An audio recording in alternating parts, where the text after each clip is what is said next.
So, tell me what's been going on positively. We're going to do positive and negative today. What have you done positive? What's positive in the last few months since I've seen you?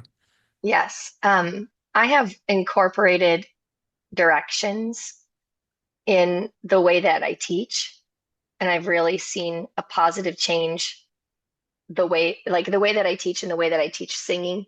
Yeah. Something as simple as I am free, my neck is free. As we're warming up to sing, that's something that the students have begun to take on as something very normal for them. And I'm really proud to see them be able to I haven't even used the term Alexander technique a lot, Mhm. because sometimes with eighth graders or seventh graders, they're interested, but it's too much. Yeah. But it's not too much to say, all right, everybody. And instead of saying sit tall, I've started to say unsquish. Uh-huh. And so, because they kind of squish, Yeah. Yeah. and I'll say, all right, everybody, unsquish. Yeah. I'm like, there you go, just unsquish yourself. Yeah. Like, I'm free. All right, let's start with a nice free breath. Yeah. Good. And then like when notes get too high for the tenors, I'm like, right there, you're free to use your falsetto. Just right as you approach that phrase, I'm free to use falsetto. And like phrases like that have become like almost like a funny joke now. They're like, oh, am I free to use falsetto right here? I'm like, yes, you are.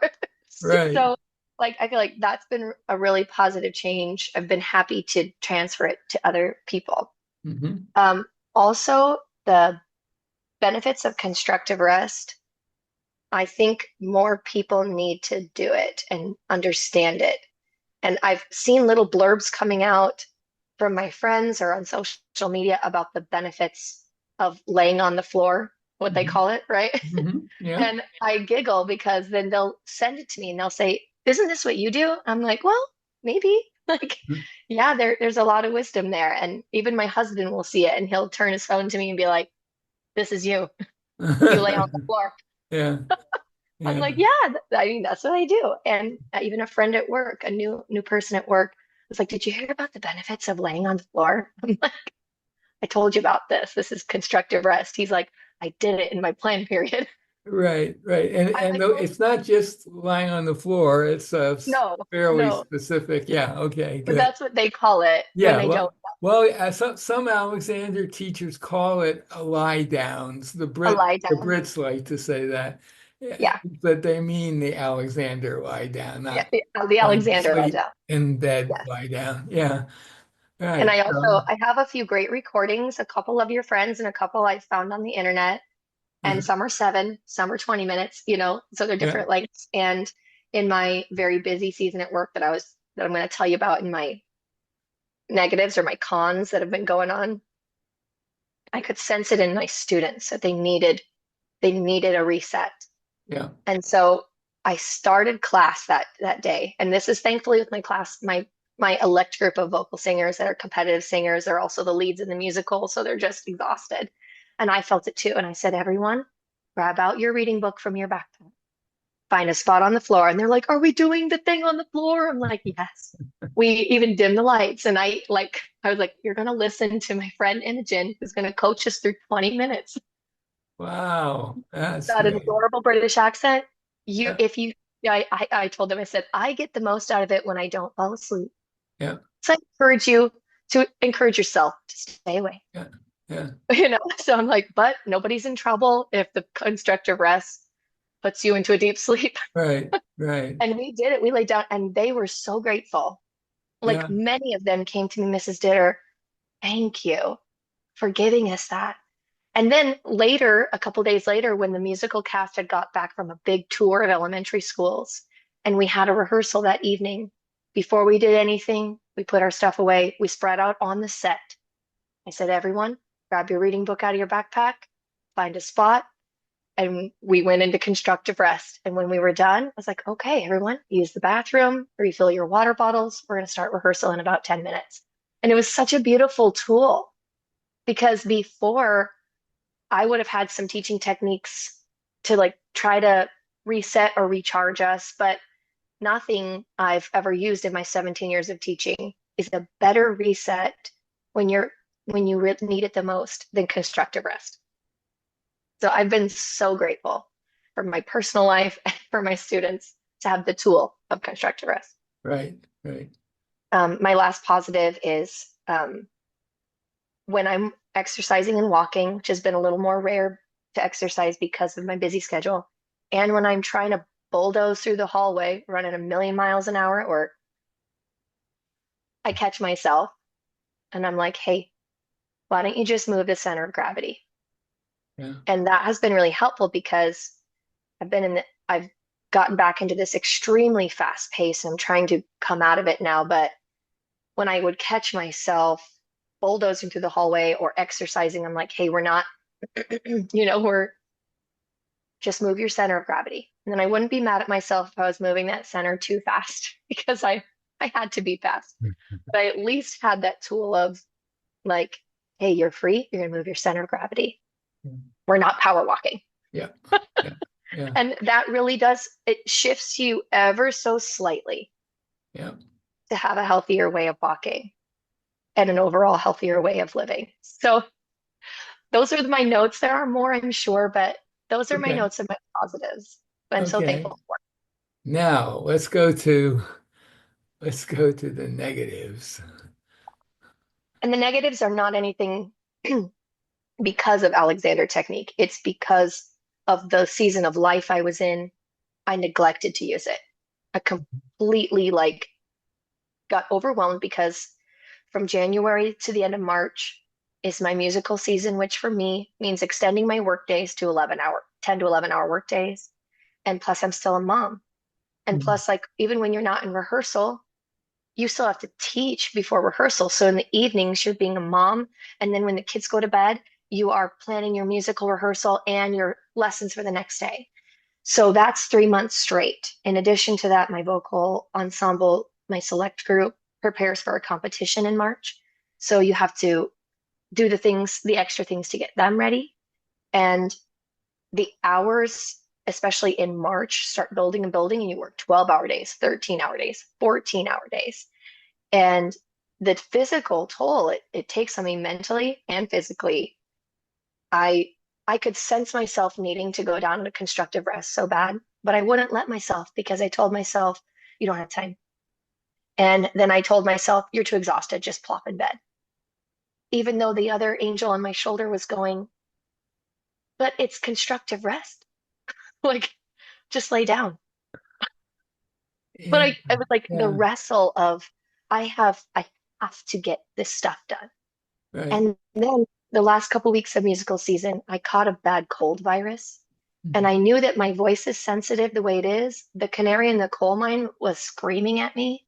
Mhm. And I knew I can't back off because we are 1 week till show. And I'm the director and the Mhm. show's not ready.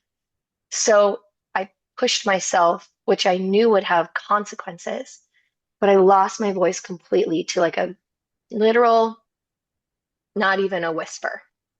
Well, only whisper, which we know isn't great for the vocal cords either. So when April began, I I like came out of that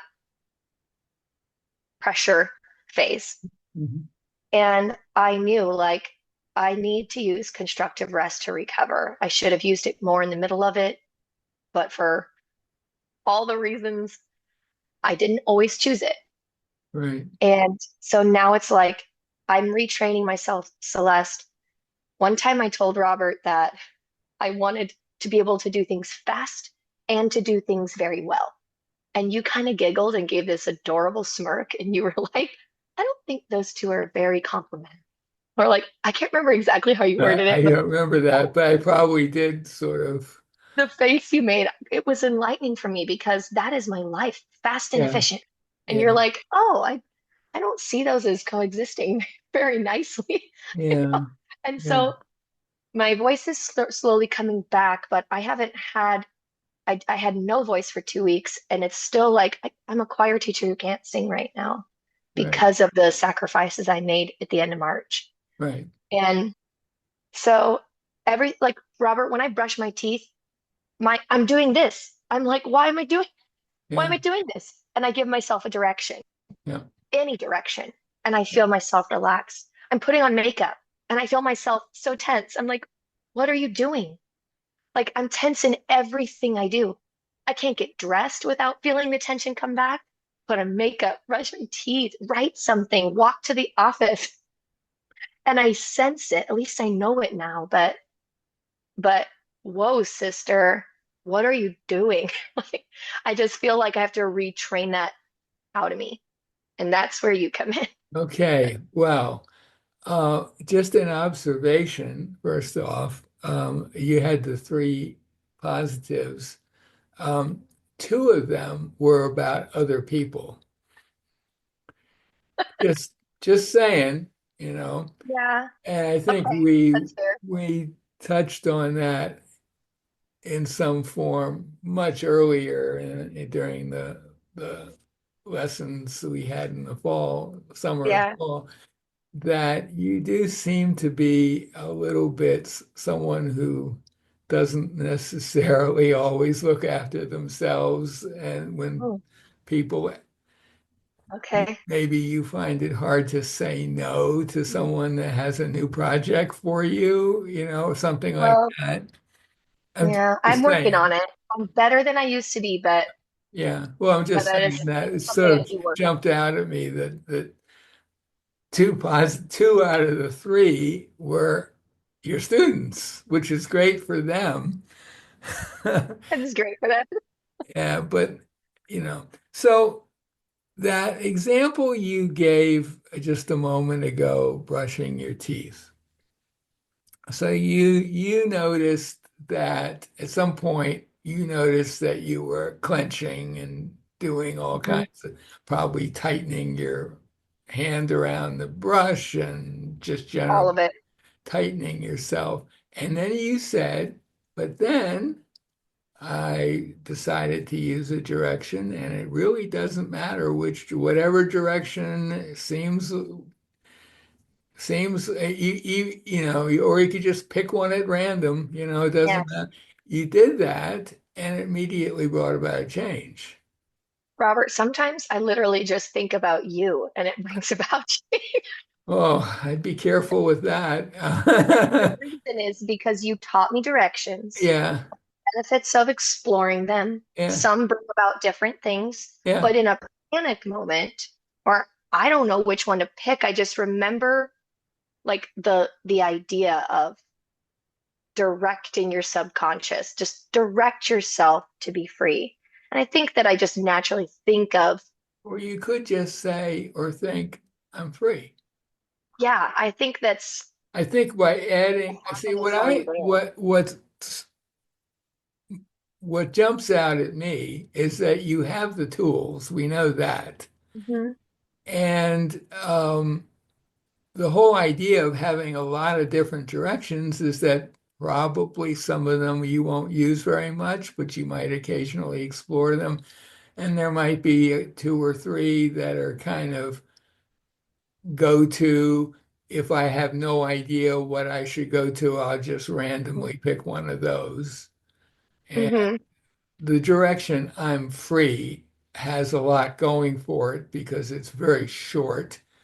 Hmm. Short's always shorter the better, but also directions like I'm not doing or I'm not Yes. thinking, they're slightly longer, but they are really covering a lot of stuff with just one thought.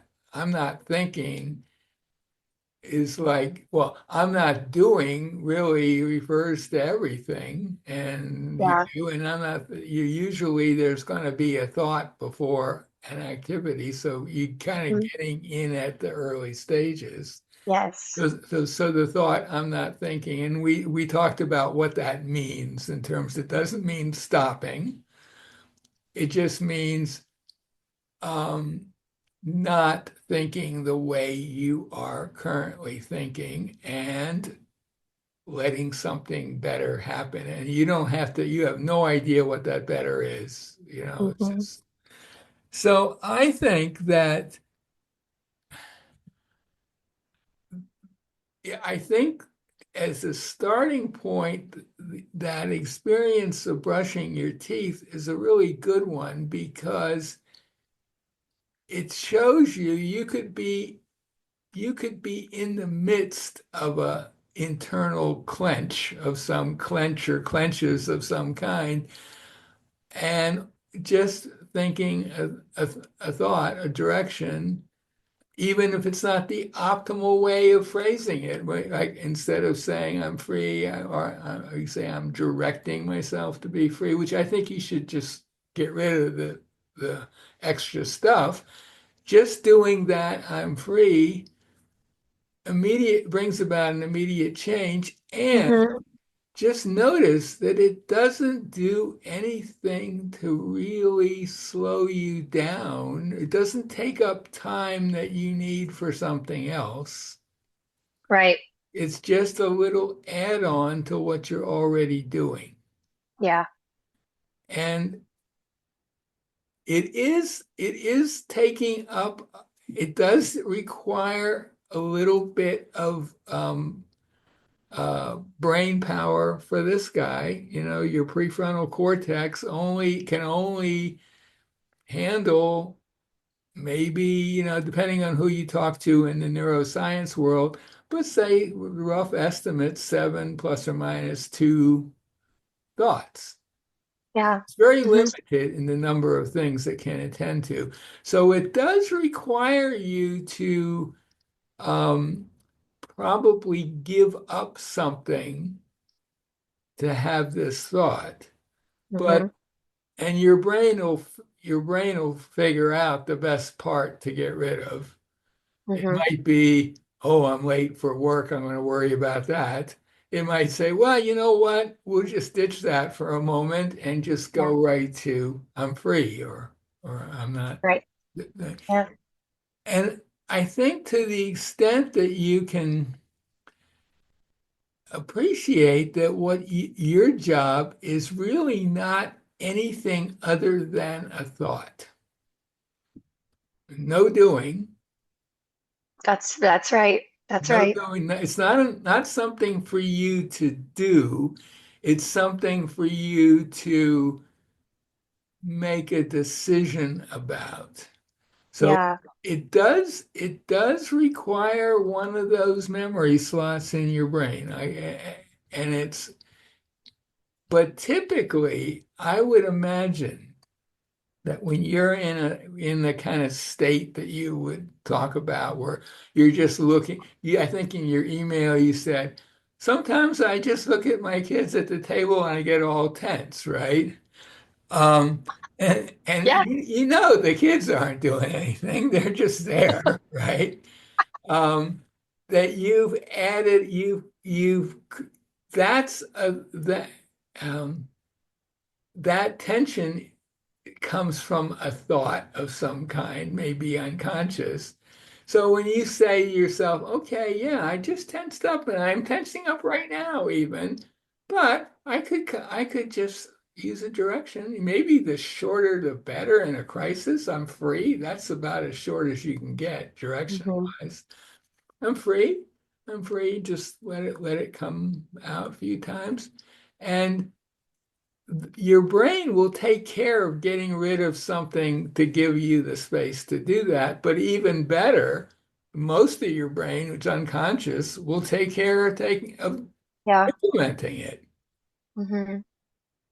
There's so much power in thought, and Alexander Technique It's is one of the masters of coaching us through that. Yeah, my teacher, Marjorie Barstow, who I mentioned, Oh she yeah. she didn't, not too much upset her, but she never liked the idea of people talking about the Alexander technique as body work. She said, this is brain work. This is Mm-hmm. brain work. This is not body work. Of course, your body shifts, Respond. Your body responds, responds. yeah, but that's not your job. Hmm. That response to the direction is not your job. Yeah. Just isn't. And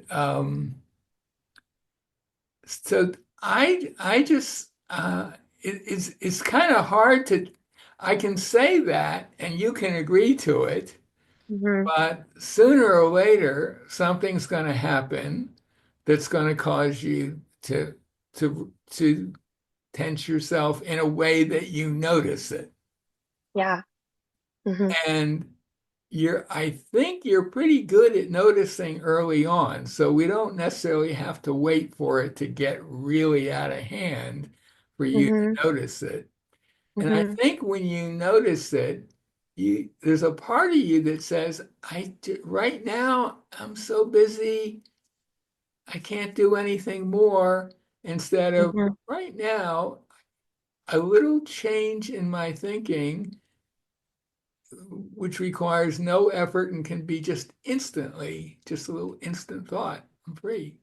Maybe repeat it occasionally, mentally. That's it. I don't have to carve out a chunk of time to do this. I can just do it, just think Yeah. it while at any time I want. And of course, it doesn't hurt to do a little self-directing like that when there isn't any problem, because Right. that's going to make the whole system better able to quickly spring into action if it's used to that. That's something it's getting from you from time to time anyway. Um, but Yeah. it's really a question of just of making a decision. It's a decision. Yeah. I'm writing down little quotes that I hear you say that I'd like to And play around. and also I think our very last conversation we talked about a teacher named Margaret Goldie in England who has a lot of quotes about all this kind of stuff, but one of her favorites is if I tell you not to do something, there's no way you can do it correctly. It's just not possible. Because you can't do it. If you do anything, you're not following her instruction. So you don't have to worry. That's another way of saying you don't have to worry about the result of your direction in the moment. You can test it on your own in more peaceful times. But you know from experience that those kind of directions make things easier, Hmm. right? You can Yes. test by using them, throwing them away, bringing them back, that kind of thing. So your job is not to in any way do anything other than just think this thought. And you don't have to be remotely interested in how it plays out because there's no way you're going to know how it plays. It's going to play out on its own. And, Hmm. as long as you stay out of the way, it'll play out in the best way possible for you at that moment. I think I can Yeah. say that with pretty much 100% assurance. Yeah. So it's That's a really good about reminder. making a decision in the moment that might be an in the moment of some stress, Hmm. but just think the thought. Yeah. Yeah. Those are so good. Doesn't mean that now the other thing though is having said all that, I say you agree to it. There will be times when you won't think about thinking that thought. You let yourself get even more immersed into something. Yeah. And then maybe a minute or two later you think back and say, "Oh, that didn't work out so well." But you know what? So what? That's over. And now you Yeah. realize, I probably should have jumped in right with the very beginning of it. Mm. Or if I'm really, really clever, maybe is the word, I might, if I know that something is about to come up that might cause stress, like I go to the bathroom and get the toothbrush out, Here maybe she goes. I should maybe jump in right there Yeah. Yeah. reaching for the toothpaste and the Yeah. toothbrush before Uh-huh. anything shows up because I know that there's something could show up. So why not Yeah. just jump in ahead of time, Hmm. you know, Yes. I and think that's before fantastic. anything happens? Oh, Hmm. this little project of brushing my teeth, I'm going to use a direction while I'm doing it. Hmm. Yeah, I think that's really good. And another thing I've been really telling myself is like, um, I'm not carrying the guilt of the fact that I know I could have used directions No, good. better. I, I know there was a better way to do things and yeah. I didn't choose to do them, but I'm not choosing to carry the guilt of that. It's like I just want to reset. I Mhm. want to make a better choice for now and let go of the fact that Yeah. I put myself in this position by not using better choices earlier, I not would carrying just add not one carrying the thing guilt. to that phrase that to carry, Okay. you realize it's not a good idea to carry the guilt, No, but is there any guilt to carry? there shouldn't be. It's hard when you feel like you know better and you didn't choose it, you know? But when those thoughts come in, I remind myself, I could say Those would there's be no the guilt to carry. that would be a great thought to get rid Hmm. of by using a Yeah, direction that takes up its space. yeah, yeah. Assuming that your mind's kind of going at its upper limit anyway, and something's going to drop out when you think I'm free, that might be the first thing to drop out. Yeah, yeah, I hope it does. Yeah, Yeah, yeah, I really don't carry the guilt of it, but if that thought sneaks in, now I can switch it out for there is no guilt to carry. yeah. That's a better thought than don't carry the guilt. Say there is no guilt to carry. Well, I think that's I a would, better I thought would, I would say that you'd be better off not dwelling on guilt at all at because that all. thought, there's no guilt to bear. That's the Brings, thought. So why not just put out a thought like I'm free yeah, and let that other one just dissipate on its own? yeah. You don't need to. I think there's a little tendency to cling to the problem even after Mm. you've identified it. Mm. And it might be Yes, better you're right. just to jump in there and say, I'm free, or I'm not Yeah. thinking, or I'm not doing. And you might find that the whole interest in guilt at all just has gone. Because, Hmm. as I said, the conscious brain doesn't do very much in some ways. It's kind of the executive sitting in an office pushing buttons and telling people to do things. But it's Hmm. smart enough to know within its own little purview of things what would be a great thing to ditch to bring about this new thought. Yeah. That part it does very well.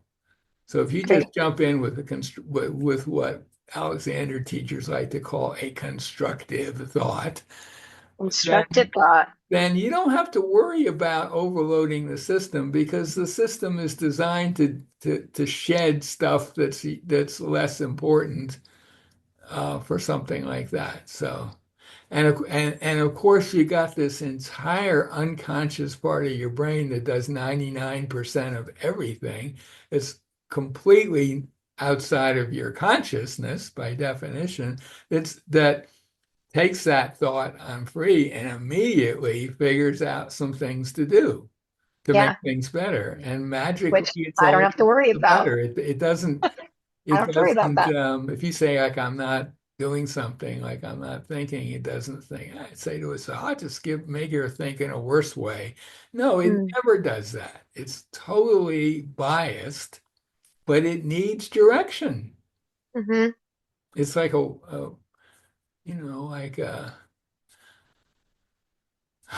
like I'm not sure this is a good analogy, but my dog, she needs direction, but she can do amazing things that I can't do. But she Hmm. does need some direction to do. Hmm. Yeah. While you're talking about that, I was just thinking, when I've been doing specifically like choreography for performances or what have you, I do that a lot. Mhm. I've been, as I was choreographing in the last few weeks, I found myself using direction of like when we would do the chair work, Mhm. and just talking about how to like find the right spot of where your body is aligned appropriately. Like there's a way to do a motion and be overdoing it. Like I could feel myself overextending. And I'm like, hey, there's a better way to do that. Do that same motion, but this time use a direction. And so I found myself just even in the last couple weeks really enjoying the the adjustments that my choreography and even how I demonstrate the choreography to the students. Like I've seen a positive change and felt a positive change inside because I was overcompensating almost every move. So, and Yeah. I wouldn't have known that had I not, taken these lessons and learned to become aware of of what that even feels like. So that's a positive about myself, not Yeah. about someone Yeah. else. Absolutely. Absolutely. Yeah. Yeah. You should pat yourself on the back. I mean, anytime you pull something off useful, you might want to just say, thanks. I really appreciate Yes. that. You know, Like, oh, I like unconscious, the way that feels. unconscious brain, no one ever thanks me for anything, it says, but, and I don't really need thanks, but, it's nice. Thank you, unconscious brain. Yeah. So maybe that's enough for now, but Yeah, if we need to, we could do more on this, but I think you should run with this for a couple yeah. of weeks or so and then see what happens. I agree. So we'll just end this little segment. Okay. Okay, so uh